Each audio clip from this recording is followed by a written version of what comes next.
Hello, this is Joe. I'm Suzanne. And I'm Joanne, and we're from the Human League, and it's that boring time for Humdrum.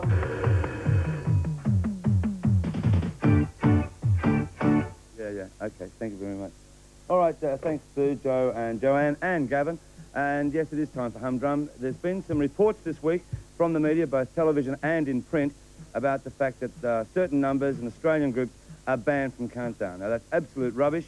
One group in question is Mondo Rock, and it is, in fact, quite laughable. In fact, we'll see Mondo Rock on the show with Modern Bop in the next couple of weeks. So I hope that puts an end to that. Let's have a look now at the US Top 5 for this week.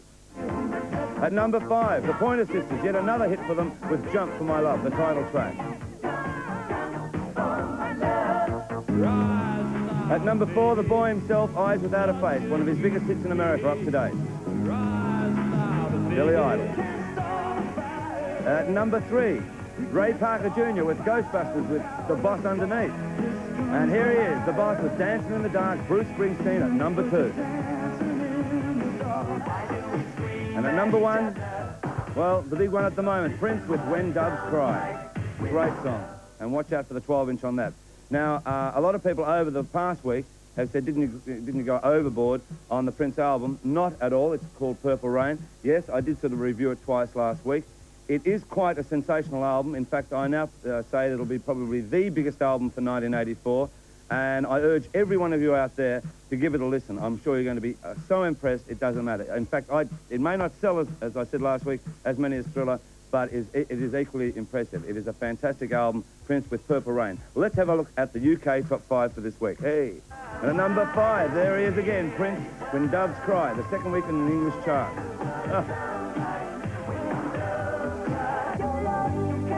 At number 4, Cyndi Lauper with Time After Time.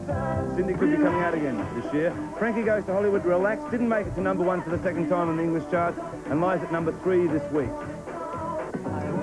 At number 2, Neil, and we know a little bit about Neil. He's from a television series in England, and this is the second week in the charts, Hole in My Shoe, the old, Frankie Goes To Hollywood, 2 tries at number 1. Still at number 1.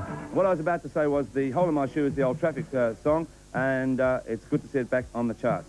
All right, now listen, talking about charts, don't forget that the Australian Top 50 albums and singles is in your shops on Monday and Tuesday in the record bars. And I noticed here on the albums chart at number 9 with a bullet is I Hate That by Rodney Rude. And we hope to have Rodney on the show in a couple of weeks. Congratulations, Rodney. All right, now next week's show, of course, is the Beach Street Final. And we've got very special guests coming out who are going to be judges and are going to perform on the show. And I'm talking about the Rock Steady crew. And that should be something else. Wait till you see them dance. And their single, Up Rock, has gone from 26 on the national charts to number 13. So let's have a look at the Rock Steady crew and tour date. Up rockin', stab in the air. If you want a battle, cause the beat's all there. Up rock! Short shot! Never stop! Nobody rock! Up rock!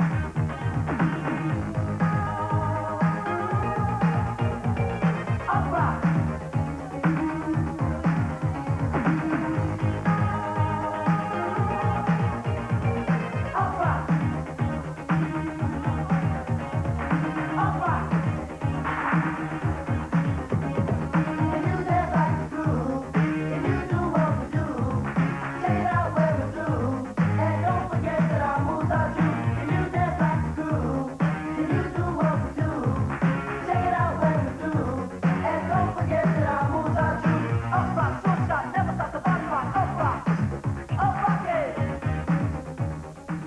It's not my car, but I tell you what, they are great dancers.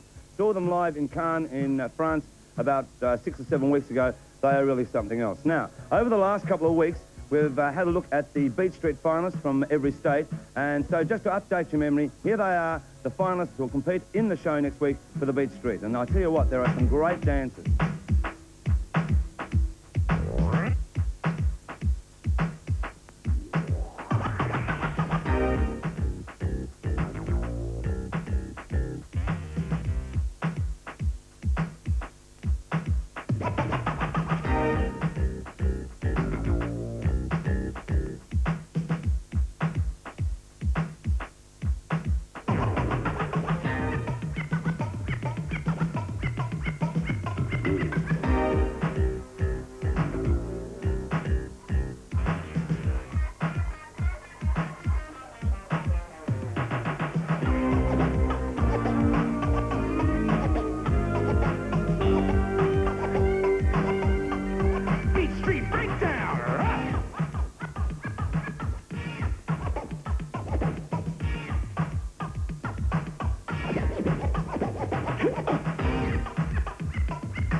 I'll tell you what, we've had great reports from every state about the people who entered the competition. There are some fantastic dancers. I saw quite a few of the Victorian heats, and boy, they blew me out. It's going to be some competition, and I'm certainly glad I'm not one of the judges. All right, now listen, as you know, there is a song on the charts. It's number 4 nationally. It's Elton John with Sad Songs, and everyone's been raving about his film clip. Well, I'll let you into a secret. That was, in fact, the second edit from this film clip. The first they didn't particularly like in England, so they decided to edit it again. They got Russell Mulcahy over to London to edit it again. We've got a copy now of the actual first edit. It actually explains the story, and it's got all the sound effects in it. So here, for the first time and the only time on Australian television, Elton John with Sad Songs, the first take.